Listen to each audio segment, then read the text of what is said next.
Tom demands excellence from everything he does, no matter what it is. Every movie that he does his own stunts. He's in the planes here. He's flying his own plane in this movie. So I think that's really exciting for an audience to see an actor who's so committed to his craft and works so hard at it. It's no accident he's one of the biggest movie stars in the world, if not the biggest. And there's a reason his movies do so well, because he puts so much time and energy and commitment into it. It's real deja vu for me to come back and make this movie with an iconic actor. And just, we had such a great time the first time. But the difference the first time is we didn't know what we were making. We had no clue. We knew we were making a good movie, but this movie took off all around the world. I mean, Tom tells stories where he's in Africa in the jungles, and kids will walk up to him and say, Maverick, Maverick. So this is all exciting stuff to come back and be Maverick again at a different phase in his life and actually be a teacher working with these young pilots. It's a character piece, it really is. It talks about what individual in the military who's an aviator has to deal with in his life, the toll it takes on him, the kind of excellence they have to deal with the physical, the mental strains, and everything else that a pilot goes through. You have to really take your hat off to these young men and women who actually climb in these planes and protect our country. What's so exciting about it, we have their best pilots working with us. We have the real Top Gun pilots. They've all been in combat. They're just fantastic individuals, and you have no idea what you go through before a flight. They have 3-hour briefings before a flight where Tom actually is coordinating and choreographing all the flights. So he's working with their aviators, and they're designing what they're going to do. So Tom's right in the middle of this and doing everything just like an aviator would do it. It's amazing what we see in the cockpit and what an audience is going to experience. You're going to experience what it's really like to be a pilot, a fighter pilot, a Top Gun pilot. It's so exciting for me to watch this, and you see this aerial footage, which is spectacular looking, and it's such speed. It looks almost unreal, and it's real. It's the real thing. Besides the 6 cameras in the cockpit, we're doing air-to-air, so where you have one jet filming the other jet. Then we have ground-to-air, so we have cameras on the ground filming these jets that are coming terribly close to them on the ground.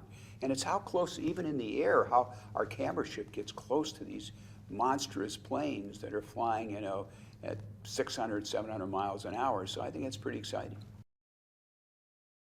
First of all, this is a movie that involves aviation, obviously. But aviation film like this has never been done, and chances are will never be done again.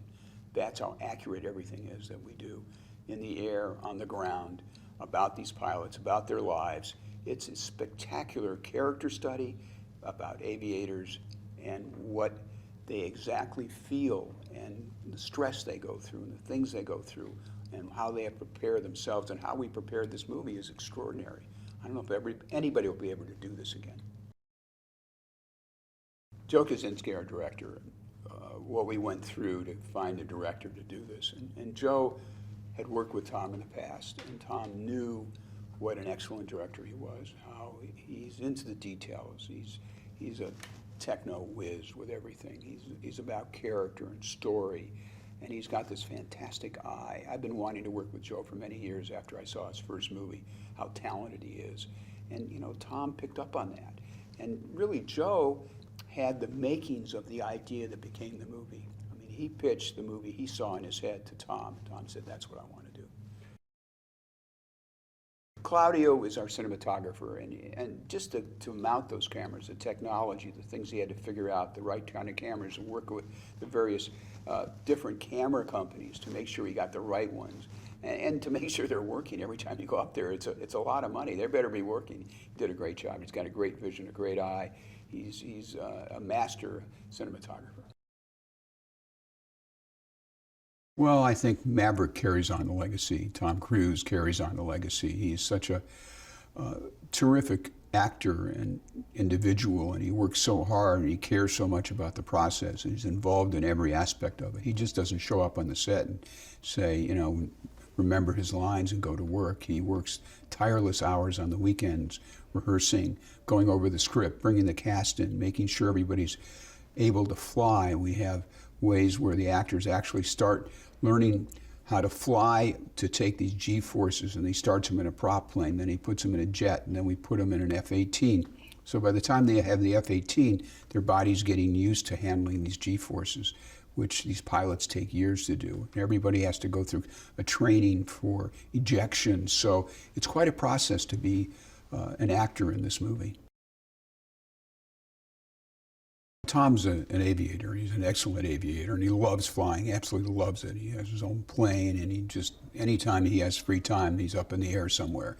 So his love of flying will certainly come through in Top Gun, and it's certainly embraced by all the actors because that's what he talks about when he's around them. The story worked so well the first time you fell in love with Maverick. You became part of what his life was like and how he went through his life. You became Maverick yourself as you're watching the movie. So anytime he got in jeopardy, you felt the angst and the pain that the character was playing and feeling. So I think that we're trying to establish the same kind of things with Tom again. But he's such a good actor that he conveys it in every movie that he makes. So I think it'll be pretty easy for an audience to follow his emotional journey on this movie.